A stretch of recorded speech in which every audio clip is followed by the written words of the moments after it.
from its size. Yeah. It doesn't mean it's the one that wins, but I don't see it going anywhere for a while. Correct. Stellar, Cardano, Tron, Algorand, all those guys are still there. Why won't FDM still be there?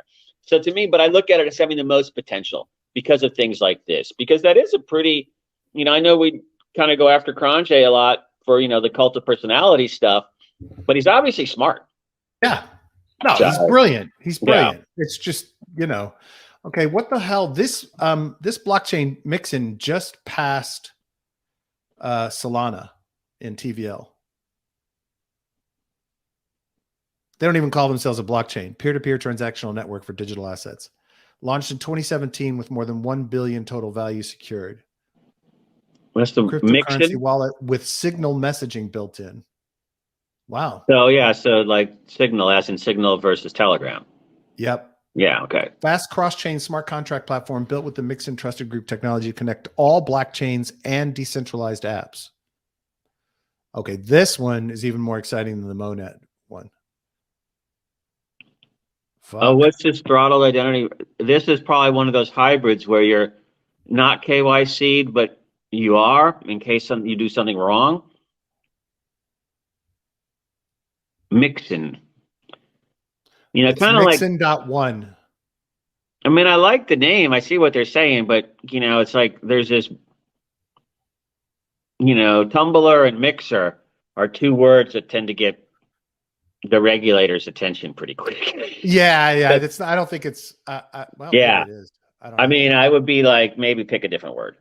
But it's been around for 5 years, and yeah. What were the numbers looking like? They just passed Solana. TVL is at 340 million. Solana's down to 332 million. 24-hour volume is 1.9 million, and there's nine dApps on the protocol.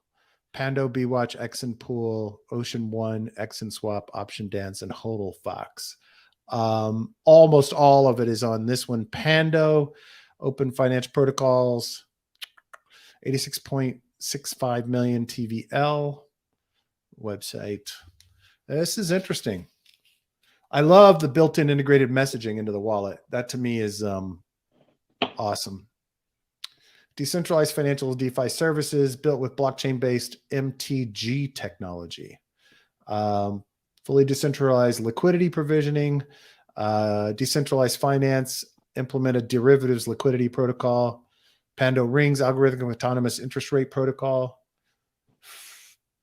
Pando Catkin, free coins and tokens, earning interest by staking your favorite. Pando Wave is staking. This feels like an opportunity. This is looking like peer-to-peer stuff. I mean, in a million TPS capacity, final confirmation time of under a second. 0 fee transactions, competency in micropayment, everyday payment scenarios, developer friendly, and all these apps are running on the Mixin. Are you looking at the apps in here? I'm sorry, I'm on their website. Dexes, let's see what they got. Well, these aren't hot, so that might have been. Niblet says NewsOrs kept using beta because of its superior quality, so it held a niche until digital video. So a good niche, but still a niche. Hey, Justin, no, Sean's on tomorrow. By the way, everybody, that's a reminder. Sean will be on tomorrow to give us a lesson and tell us why SBF, I think he said SBF and Binance are I'm sorry, not SBF. FTX and Binance are the same. Oh, I know what it was. That DeFi, current DeFi is no better than what FTX is. So this should be an interesting conversation. I'll keep Joe from, fighting with Sean too much, but we know everybody likes a good fight. Joe, as the defender of all things decentralized, will be that side of the debate. So looking forward to the fireworks tomorrow. Yeah. What was that? Yeah. Mm-hmm. What was that? Counterpoint? Was that the show on like? Yeah, that CNN? Was James Carville and Mary Madeline. Yeah. And they were like the married couple, and he was, I think she's Republican and he's Democrat.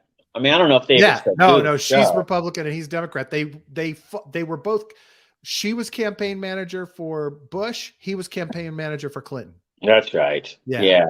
And they were married. I just saw a little profile of them because he had a new book coming out, and they're both retired now. I would kill for James Carville to come back and run the entire Democratic Party, but because he was a fucking genius. Yeah, but remember I don't know if how many know this, but there was that group of I want to say like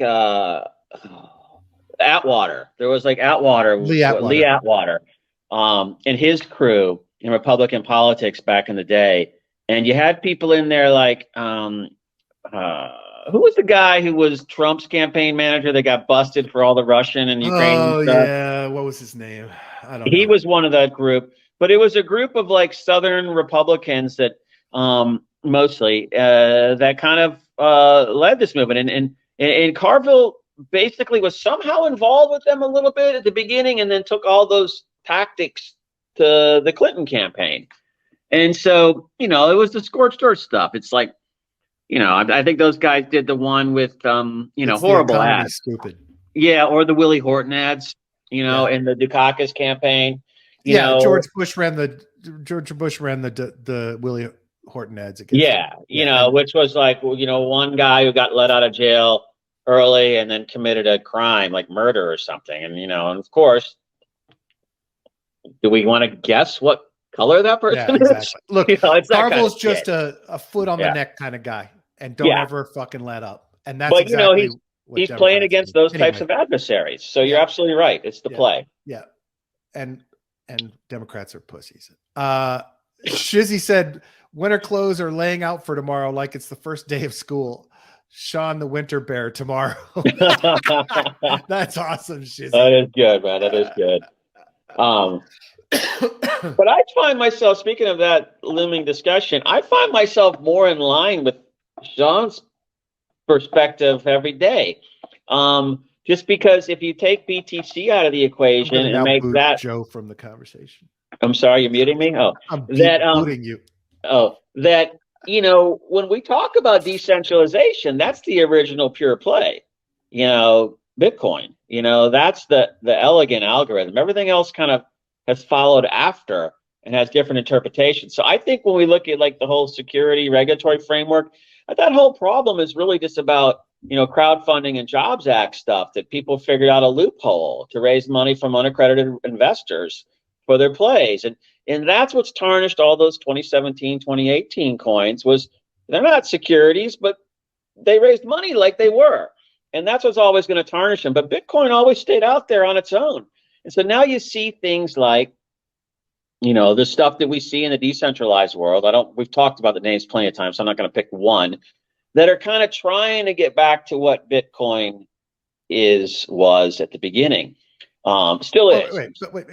The decentralization stuff. Yeah, Bitcoin was not decentralized at the beginning. So in the sense of proof of work and all of that, it was the first one out there. Okay. So it eventually got to that level before I think ETH and all the other ones came along. Now I wasn't around then. I was happily cranking out M&A deals. So I wasn't paying attention. But my point is that those original ethos, I feel like in DeFi, everybody's trying to rediscover that in some way with the speed and ability and TPS. The whole reason for DeFi is to take the just lay there and do nothing of Bitcoin and turn it into something that does something. But it takes time for decentralization to occur, right? I mean, this is not a flip a switch kind of thing. No. And look, I'm looking forward to the discussion with Sean tomorrow. It'll be great. I always learn something from him. Absolutely love chatting with him. And, he and I have, some disagreements, some things we agree on. And me, Joe, I want to see DeFi on Bitcoin done, well. And so I'm a Bitcoin fan, and I think there's a ton of opportunity there. So. Yeah, no, I agree 100%. My whole point is just that all of what everybody talked about at the beginning is all being talked about again today, it seems like. It's just different things. Yeah. But we're kind of going back to that. Just this FTX stuff brought it all to the fore again. Decentralization. And I'm not really talking about Bitcoin DeFi, Brad. I was kind of, just talking about Bitcoin as Bitcoin. DeFi Right. to me is over here where we're playing. Yeah. But it seems like the ones that have the best traction, like the Cantos and then even like I don't know for sure, but when I look at guys